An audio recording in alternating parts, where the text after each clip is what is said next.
Welcome to Driving the Discussion Forward with Scout Clinical. This is the discussion around rare disease and patient advocacy, patient support for those participants in clinical research that are in the rare disease community.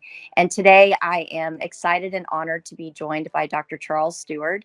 Charles is a rare disease dad and the head of patient and participant engagement at Genomics England.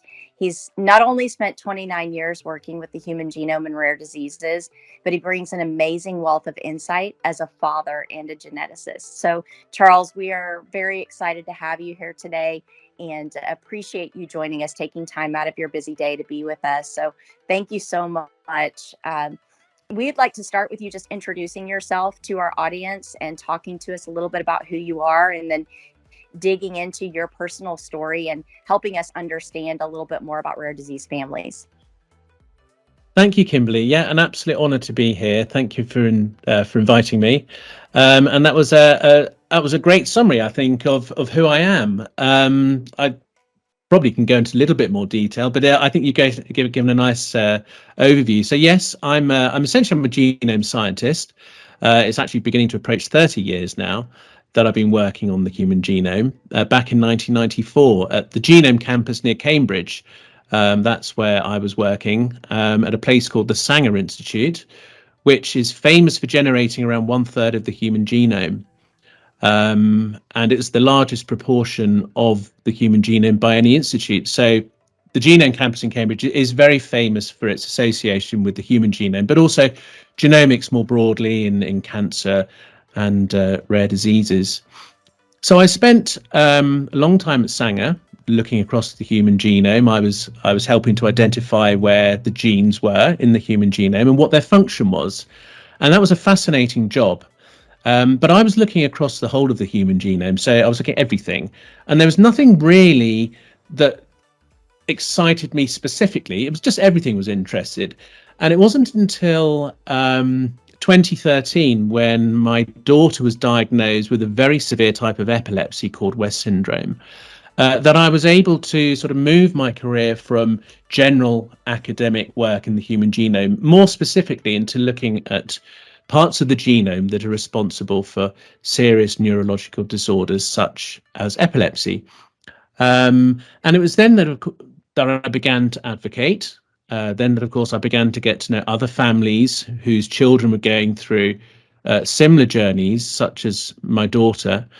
And that was obviously around 2013 was the beginning of my advocacy work, but also the beginning of my genomics work. So the two sort of had a really good relationship, those two bits of work. And I set up a big sort of global collaboration with clinicians and researchers, some of whom I was already working with, to really dig into the genome and see if there were perhaps unexplained reasons for some of these people having these epilepsies and other associated comorbidities. Often epilepsy is one of many comorbidities associated with severe neurological disorders. I then joined a genomics interpretation company called Congenica, which allowed me to move from sort of academia more into dealing more with patients. And I felt that was a really good fit. And at the same time, my daughter was enrolled into the 100,000 Genomes project, based in England, and to see if we could find what was causing her problems. And we couldn't find anything. And then in fact, it was actually 1 minute before I got the genomic result, 1 minute before we went in for my son's 12-week scan, and to say they couldn't find anything. So in some ways that was quite comforting, but in other ways we're still thinking, well, what is the reason for that? And unfortunately, my son has developed very similar characteristics as my daughter, although probably more severe. He didn't have the very severe epilepsy at a young age, but he's very severely disabled. He can't speak or stand. So we had his genome sequenced as well. And then more recently, we couldn't find anything for him. But then more recently, my work has sort of, I suppose, grown and allowed me to take up a position at Genomics England as head of patient and participant engagement, where really the importance of the patient voice, the centricity of the patient voice is paramount to everything that we do at Genomics England. You know, we have a specific group of people, participants who have given their genomes or given their DNA to be sequenced at Genomics England, to help drive forward best practices, best things for patients, at Genomics England, and that's where I am now, Genomics England, and it is a privilege and an honour to be there to represent the patients, and also to try and identify people who have not yet had the opportunity to have genomics. You know, there's a genomic testing, because there is a significant proportion of people either who haven't had genomic testing who need it, or those who've had it and we can't find an answer for. But that doesn't mean it's not genetic. It means we're still looking for it. So that's what I do, and that's why I do it. Now, of course, my children are severely disabled, you know, physically as well as mentally, and we've really struggled in England to adapt a house significantly for them.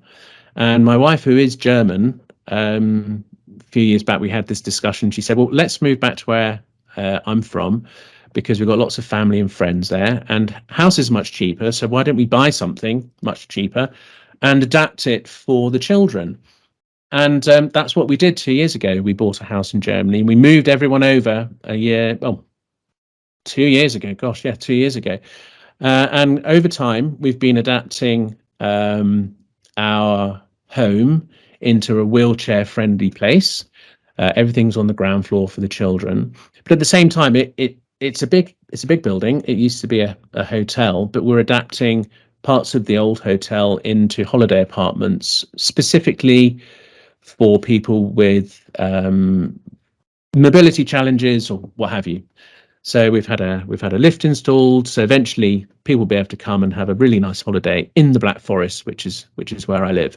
So we're kind of taking a sort of a practical way of looking at the challenges we have, and see if we can help other people, because we know, we know the limitations of going on holiday, and we know what it's like when you rock up at a place that says they're accessible and there's a handle by the front door, and that's not really quite what we're after. You need a place that's you can go to where the stress of the visit goes. It's going to be accessible, and you don't have to worry about going there, and everything will be fine. So that's what we're doing out in Germany.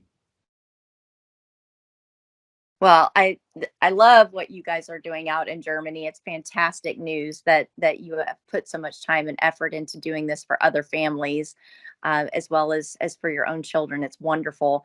I do want to jump off of that and ask a question and kind of delve into what is it like as a family. We're talking a little bit about traveling for holiday, or moving house, living in a certain place. What is it like for a family, though, traveling for treatment or getting to and from the hospital for treatment or for visits? And what is your perspective on how that potential accessibility for accommodation, or what is needed in terms of logistics? Give us some insight into what it's like, especially being a dad traveling with two children.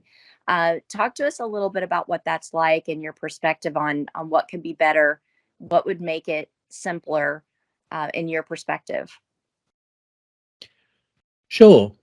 Um, so if I can begin with two examples of hospital stays that we've had actually this year. Well, hospital visits, one a long-term stay, and one a visit. And the first question I would say to you is, when does the hospital stay start? Is it when you arrive at the clinic? Is it when you arrive in the car park? Is it when you get up in the morning? And I would say that for our family, the hospital visit starts when that letter comes through the post, maybe 6 months beforehand, because you're instantly gearing yourself up to what could be quite a tricky situation. If it's just for a day, you've still got to try and get to a place that is often, these big tertiary hospitals are often in the center of a city. So you have to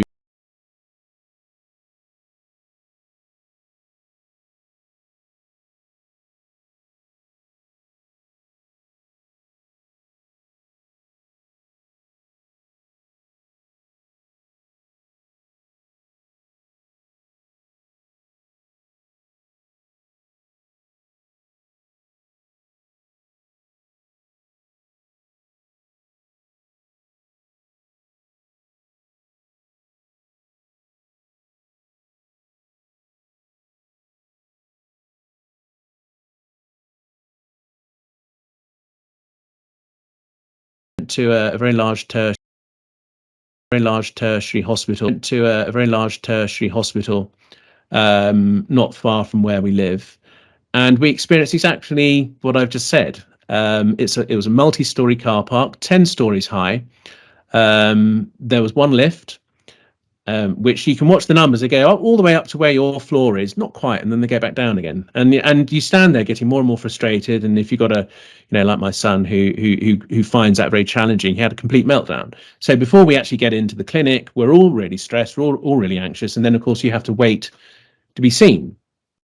Now, if I go back to a visit I had, or so we all had, it was actually a 2-month visit that my wife and son had, and my daughter and I went there for 1 month, so I had to take unpaid leave for a month. The hospital we went to was out in the countryside. It was actually attached to a tiny little village down near the Alps.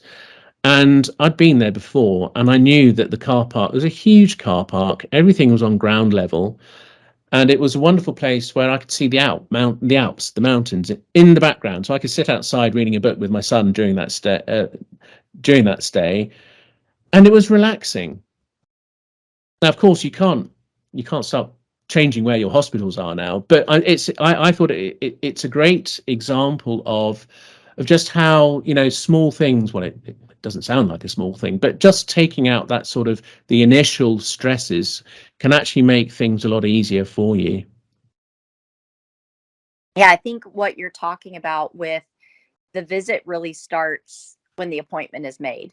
The visit Yeah, really starts when we've made an agreement with the clinician, with the clinic. This is where we're going to be at this time. yeah, The stress also starts.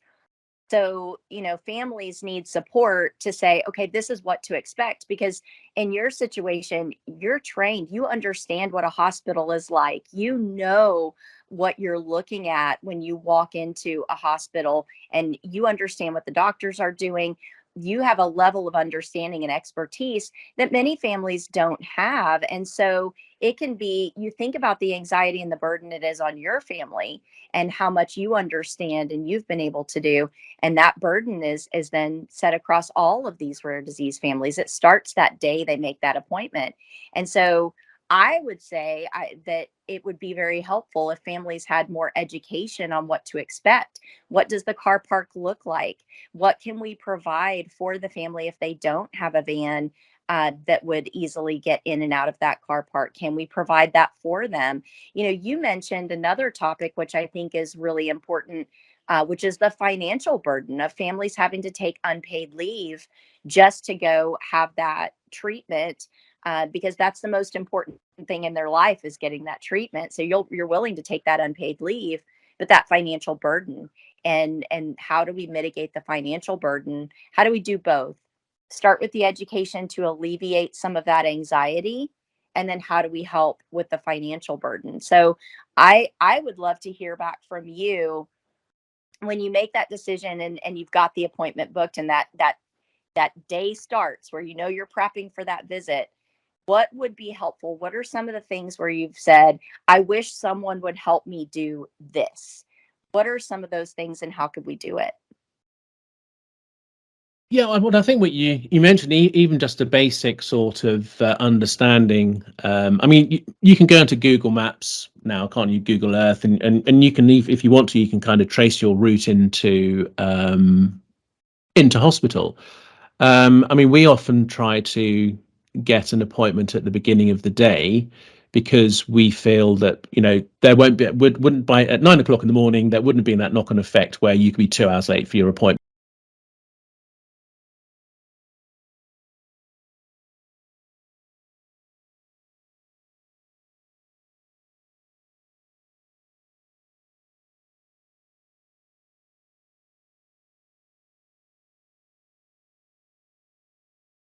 We had to find our spot. We had to find our spot. So that, in my experience, would be really helpful. If you say if you were able to contact someone and say, we've got this big van, where do we park it? That's the easiest place for us to get to in and out. That would be helpful. I I suppose if you were able to have someone to meet you, of course, we had a regular appointment, so there were many other people there. Have to remember that there are many other people there at the hospital who are going through similar sorts of things. So, I mean, those sorts of things are probably more difficult to do. But of course, I think, sorry, what I haven't mentioned is our transport is primarily through driving a van. And we've chosen that because it's big enough to accommodate the children and all their equipment. They don't just have two wheelchairs, they have all sorts of other bits and pieces that are required. And that's partly, or a little bit, to do with our experience of having to fly or flying a few years back. And some of the sort of the humiliating events that have happened to us, where when my daughter was much younger, at one point we were told to take her out of her wheelchair and get her to walk through X-ray. Another time we had to take the wheelchair, which were right out of where everyone was queuing, through to another scanner, which is big enough to scan, big boxes. And who, if you're on your own, who looks after your child, because only one of you can go back out. To scan a wheelchair, I can perhaps understand for security reasons, but the whole thing is pretty humiliating, really, because you're doing this in front of hundreds and hundreds of other people. And of course, if your child can't even stand, trying to ask them to walk through an X-ray machine or the scanner is people just don't understand. And I suppose that's partly because people very rarely come across someone such as my daughter, but even so, negotiating an airport is really, really hard. It's hard at the best of times, isn't it, for anyone? But when you're dealing with wheelchairs and all that sort of stuff, then having someone to help you through, having a sort of a concierge, or the fast track system in some places works, but in fact other places the accessibility help doesn't work. And that's from firsthand experience. Yeah, we've had the experience where we've got patients that are not only traveling with that wheelchair, but like you said, all of those other pieces of equipment, and where even the airline has said you're going to need very special permissions and documentation in order to travel with this equipment.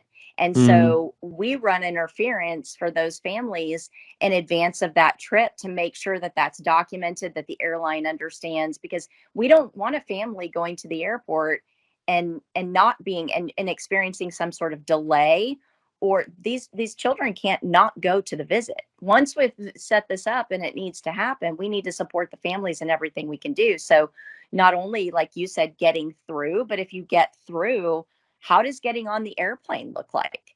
How does that travel look? What about, I'm sure you also had experiences when you land then at your destination airport, getting the support to help you off the plane. I mean, many of us, with families, with children, we travel with children all the time, and it's rough just having a stroller and a backpack and a little kid. But imagine all of this, we imagine all of this other that you're dealing with. You also need that support at the destination airport. Your journey doesn't stop when you get on the plane, right? Your journey is just barely beginning. So I mm, think you make a very valid point that many times people don't consider, is the moment by moment, minute by minute aspect of that journey, all the way until you're back home at your mm. door.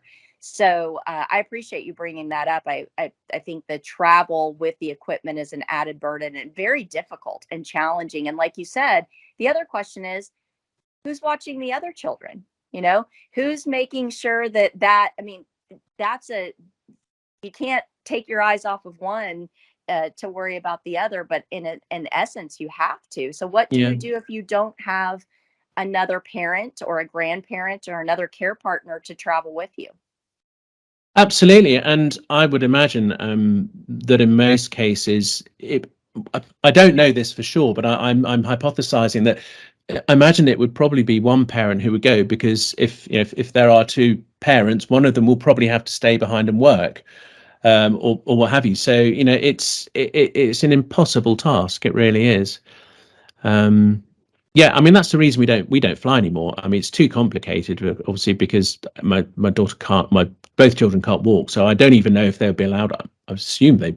I don't know. It's just too complicated. We haven't even looked into it, but we can't fly anymore. So Well, it's very much a burden that many families share, and so sharing with them the experience that you've had is a good thing, because we don't want people not to be able to get treatment because of these hurdles. We want to help at Scout Clinical. What our job is to help overcome those when we're engaged and when we can. And so we want to learn as much as we can about your experience to better our services and position ourselves better to anticipate what those families are going to need. I don't want a family to say to me, you should have done X. I needed you to do Y, right? I needed you to do this other activity that would have, I want to anticipate that for the family and do that for them in advance. And when they confirm that appointment, to say, here's what we're going to do. And we're going to try to meet these anxieties, and we're going to try to meet these needs before you experience them. I don't want to be behind. I don't want to be catching up. I want to be ahead. So we appreciate that.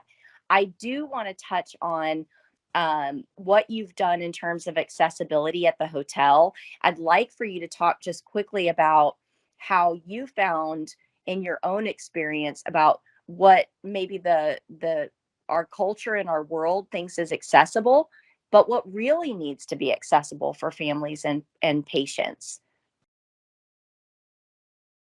yeah, I mean that's a great question. So just to come back again to the thinking behind our house. So our children will never be able to work. They'll never be able to have an income.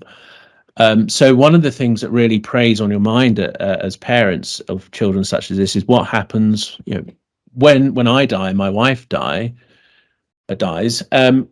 What happens to them then? And our thinking was that we could essentially have a small business running that would generate an income for them when we are gone, and it also provides money for other things that they require, because having disabled children is a very expensive business if you want to help them as much as you can. So that's one of the other reasons we bought it. And uh, I we've had lots of sort of things like sliding doors put into their bedrooms so that they're sensor doors so that they open and shut when people go near them. And we've also had door buttons put next to our internal front door and the external front door. And I have to admit that I made a huge blunder when putting in or saying where the button for our internal door should be. And I put it right next to where the door is. And of course, if you're in a wheelchair and you press that button, your legs and the wheelchair are halfway over the door that opens. So that was a real faux pas on my behalf, and I felt pretty ashamed, to be honest. And I actually did go and join wheelchair school with my daughter. There is such a thing. When you get a wheelchair, it's like good luck and goodbye. You're not really told how to use these things. And so I went off for the day with my daughter to learn how to use a wheelchair and to experience what it's like. It's hard work, really, really hard work. And people don't look at you so much because you're sort of at waist height. It's 3 hours in there and you get sore. Anyway, so that was just sort of an aside. And since then, we know where to put the buttons for the doors. You put them about 1.5 meters, 2 meters back. So you can press the button, the door can open, and then you can go out. Likewise, I said we've had a lift put in, so that obviously, if you can't use stairs, you have to use a lift. And I think one of the things which we're particularly pleased about, which we notice, is that normally when you drive into a lift, you go in, the doors close, the lift goes up, and then you reverse back out. But we've designed it so that when you go into the lift, the doors shut behind you, and when you go up to the floors above, the doors open in front of you. So you just wheel yourself out. And of course, that works the same way around. And that does make life a lot easier. Particularly if you find using a wheelchair hard, it's difficult to go. It's difficult to go backwards, just to put it bluntly. And of course, we have made our kitchen accessible for the children. So there is a wheelchair space underneath our hob, underneath the cooker. We have wheelchair space underneath the sink so that they can get their wheelchairs in to use the sink to wash their hands. And we also have either sensor taps or taps where you can just push a button there instead of having to lift anything. You just push and the water comes out. And things like that just mean that they can join in everyday life. My daughter can sit in her wheelchair and help prepare supper for us, or make some pancakes, or make the salad. So things like that, really. And of course, there are things like hospital bed. Well, we call them hospital beds, but they have a different name. But the ability to be able to, move beds up and down or position them in whichever ways is most comfortable. So things like that, I think, are really important. Making the doorways wide enough to get a wheelchair through, because obviously the standard size in this hotel, as they were, that they're really narrow, and there's no way you can actually get a wheelchair in, let alone actually get a wheelchair in and do something meaningful with it when you're in there. So we spent quite a lot of time talking with our architect to go over things that we think are important, as well as bringing in some of our other family friends who have disabled children or use a wheelchair themselves, to really think about how you would design an apartment, if from scratch, to make it as accessible as possible for people. Okay, there are going to be some things we get wrong. I know that, but we'll do the best we can, and we're trying to learn from those experiences.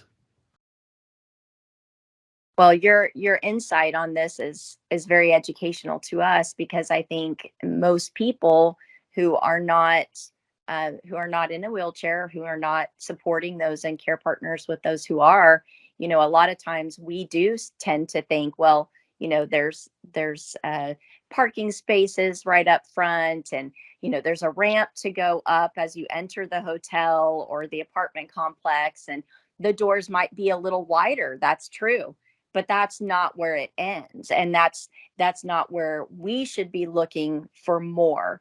When we're relocating patients or we're providing accommodations for patients, we can't just assume that if a hotel says they're accessible, that they actually have what our participants need. So listening to you and really learning about what your family has experienced and how you have particularly made structural changes to your home and to the hotel to actually say, we need more.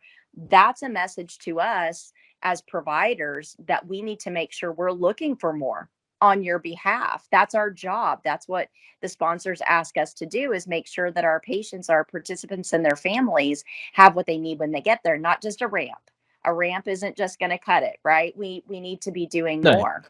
Yeah, absolutely. I mean, obviously the most obvious thing to do would be to ask someone who uses a wheelchair to come with you to look around the premises from the very Yes, beginning when they arrive in their car or whatever, and just to mark them out of 10. And that, yes. as you say, yeah. Exactly. And to have a network, where what we do is we try to make sure that any homes or long-term stays, hotels, that we're developing that relationship and building on those relationships to say, yes, this works for our people. This works for our participants. And we're going to put them in a safe, reliable environment that is going to take care of their needs. And so it's a matter of getting the feedback from families like yours, putting that feedback into place, and then building the relationships with the appropriate locations that can actually provide it. But starting with the conversation that we're having is the education piece, because we've got to start talking in our industry and in the healthcare industry about what patients need. Because if we keep thinking we're going to put them in an accessible hotel and that's okay, and we don't bring up the problems, and like you said, we're going to make mistakes. All of us are going to make mistakes as we're learning and growing. But this conversation that we're having is actually driving that knowledge forward. And that's what we want. We want to just give that voice, that megaphone, to say, listen, here's what we need to do, and here's how we need to do it. So I really appreciate the time you've taken today to open our eyes to what is going on in your family, what you've done to really push treatment forward, as far as giving access to other families by raising your voice and the work that you're doing scientifically, but also what you're doing for families in terms of the hotel and offering that space for them to have some sort of respite as well, to get away and have a place where they can have holiday that will, nurture their souls and give some emotional support and give some relaxation. So thank you for joining us today. I know you're a very busy man, and so we're honored to have had you here and spoken with us today. So thank you so much. Thank you very much.